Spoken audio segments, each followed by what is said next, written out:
এইটো দুটা কথা। প্ৰথম কথা, আজিকালি নিৰ্বাচন আয়োগ বুলি কোনো স্বাধীন সংস্থা নাই।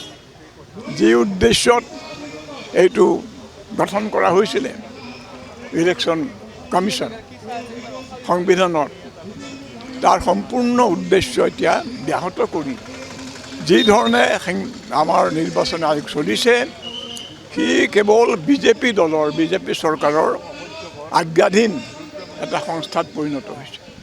আৰু সেইমতে দেখা গৈছে যে বিভিন্ন ঠাইত বিভিন্ন ৰাজ্যত এইটো হেৰি কৰিবৰ কাৰণে মানে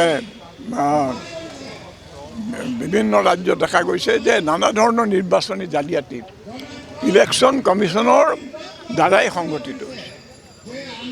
যিবিলাক ভোট চুৰি অভিযোগ হৈছে, জালিয়াতি কৰি হাজাৰ হাজাৰ ভুৱা নাম সোমাই দিয়া হৈছে।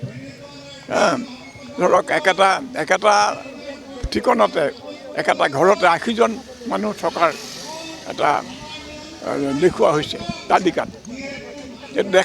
দেখোঁতা এটা সৰু ঘৰ এটাত, অকণমান ঘৰ এটাত 80জন মানুহ থাকিব নোৱাৰে। এই ধৰণৰ কিছুমান কাৰবাৰ কৰিছে। আৰু ৰাহুল গান্ধীয়ে হাতে কলমে প্ৰমাণ কৰি দিছে যে যথেষ্ট মানে এইবোৰ মানে জালিয়াতি হৈছে, অথচ তাৰ কোনো প্ৰতিবিধান নাই। আমাৰ গণতন্ত্ৰৰ নগ্ন চৰিত্ৰ এইটোৱে প্ৰমাণ কৰে। কোনো তাৰ উপায় নোপায়। সুপ্ৰিম কোৰ্টৰ মনে আছে। গতিকে জনগণ যদি সচেতন নহয়, নিৰ্বাচনো যাতে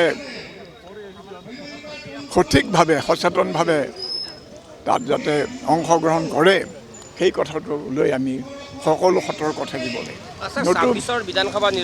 নতুবা এইখন জনগণৰ চৰকাৰ আৰু নাথাকিব, আৰু এতিয়াও নাই। আৰু বৰঞ্চ জনগণৰ ওপৰত দাণ্ডা চলোৱা এটা দানৱীয় চৰকাৰত পৰিণত হ'ব।